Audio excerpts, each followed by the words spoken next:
जय गुरुदेव। अब दृश्य क्या है तथा उसका कार्य क्या है, यह बतलाते हैं। सूत्र: प्रकाश क्रिया स्थितिशीलम भूतेन्द्रियात्मकम भोग अपवर्गार्थम दृश्यम।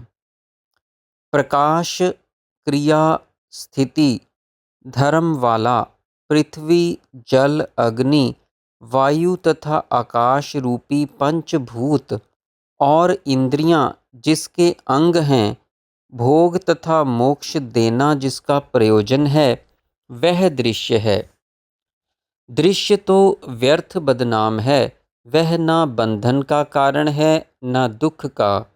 वह तो एक दास की भांति जीव के भोग तथा मोक्ष की प्राप्ति में ही हर समय तत्पर रहता है। किंतु यदि जीव ही अविद्या के वशीभूत होकर अपना स्वामित्व भूल जाए, दास का दास हो जाए, दुख भोग एवं बंधन में जकड़ा जाए, तो दृश्य बेचारा क्या करे। दुख का कारण तो अविद्या है, ना कि दृश्य। सबसे प्रथम दृश्य के स्वरूप का वर्णन कर रहे हैं। तीनों गुण तथा उनसे विकसित दृश्यमान जगत, यही दृश्य का स्वरूप है। आत्मा से इसका संयोग होने पर दृश्य भोग प्रदान करता है तथा वियोग होने पर मोक्ष। भोग तथा मोक्ष का संबंध दृश्य की अपेक्षा से है। आत्मा सदैव असंग होने से उसको न भोग है न मोक्ष।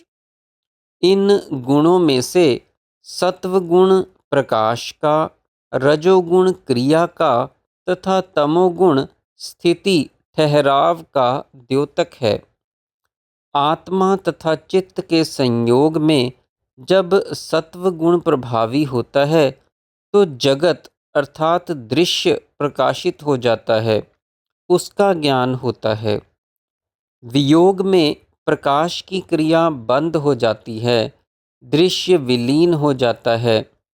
आत्मा को न संयोग से कुछ लेना है न वियोग से कुछ देना, क्योंकि आत्मा तो अपरिणामी है। सभी परिणाम गुणों तथा दृश्य में घटित होते हैं। संयोग में जब सत्व गुण के साथ रजोगुण का मिश्रण हो जाता है तो जगत ज्ञान के साथ साथ क्रियाशीलता का उदय होता है। तब जीव भागना, सोचना, खाना, भोगना आदि क्रियाएं करता है। तमोगुण का मिश्रण हो जाने से क्रियाशीलता में ठहराव आ जाता है। जीव थक कर सो जाता है, भोग के तम अंधकार में डूब जाता है। क्रोध मोह के आवेश में विवेक खो जाता है।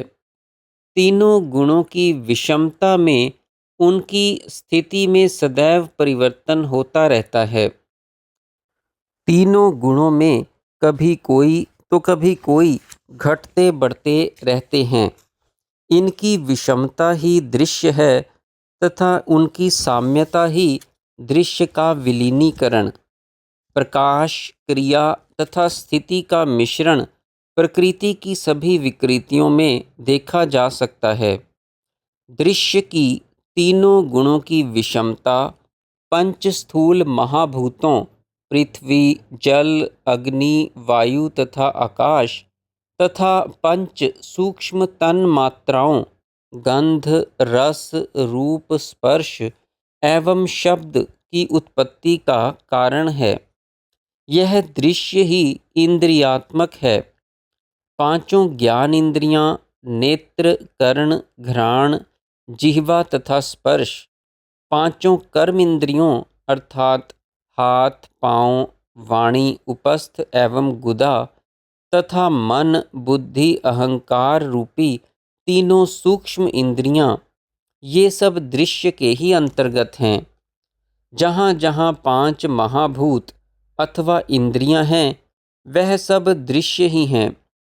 दृश्य निष्प्रयोजन नहीं, क्योंकि जीव को भोग तथा मोक्ष ही प्रयोजन है, जब जीव भोग चाहता है तो दृश्य उसके समक्ष भोग उपस्थित कर देता है। जब मोक्ष की ओर आगे बढ़ता है तो उसका मोक्ष मार्ग प्रशस्त करता है। यह तो जीव पर आधारित है कि वह दृश्य का क्या तथा कैसे उपयोग करना चाहता है। आत्मा असंग है तो दृश्य जीव का दास। जब जीव सुख दुख भोगना चाहता है तो दृश्य तदनुकूल व्यवस्था कर देता है। यहाँ यह स्पष्ट कर देना भी आवश्यक है कि दृश्य का वास्तविक प्रयोजन अपवर्ग ही है। सुख दुख आदि का अनुभव संस्कार शुद्धि के लिए ही है। प्रारब्ध भोग से ही चित्त की निर्मलता का मार्ग प्रशस्त होता है। अशुभ अनिष्ट की कल्पना अविवेक है। विवेकी जन सभी में इष्ट एवं शुभ ही देखते हैं। अत्यंत दुखी होने पर भी प्रभु की कृपा का ही अनुभव करते हैं। दृश्य जीव को उसके कर्मानुसार कभी टेढ़े मेढ़े कंकरीले पथरीले मार्ग से यात्रा करवाता है तो कभी हरे भरे सुस्वाद फलों से लगे उपवन में से मार्ग निकालता है।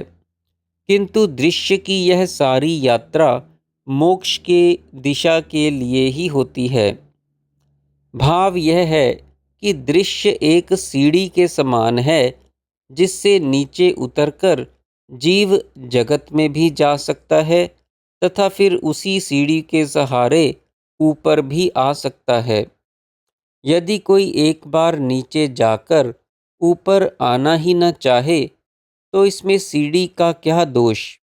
सीढ़ी तो युगों युगों तक जीव की प्रतीक्षा करती चली आ रही है तथा जन्म जन्मांतर तक प्रतीक्षा करती रहेगी। कभी तो वह जगत भोग से थककर उसकी ओर देखेगा। हाँ, यदि सीढ़ी से जीव नीचे उतरकर ईश्वर ने सीढ़ी को ऊपर खींच लिया होता, वापस ऊपर जाने का मार्ग ही बंद कर दिया होता, तो सीढ़ी को तथा जीव को नीचे उतारने वाले को दोष दिया जा सकता था। किंतु ऐसा तो कुछ नहीं हुआ। सीढ़ी अभी भी वही है। आवश्यकता केवल उधर लक्ष्य करने की है। जय गुरुदेव।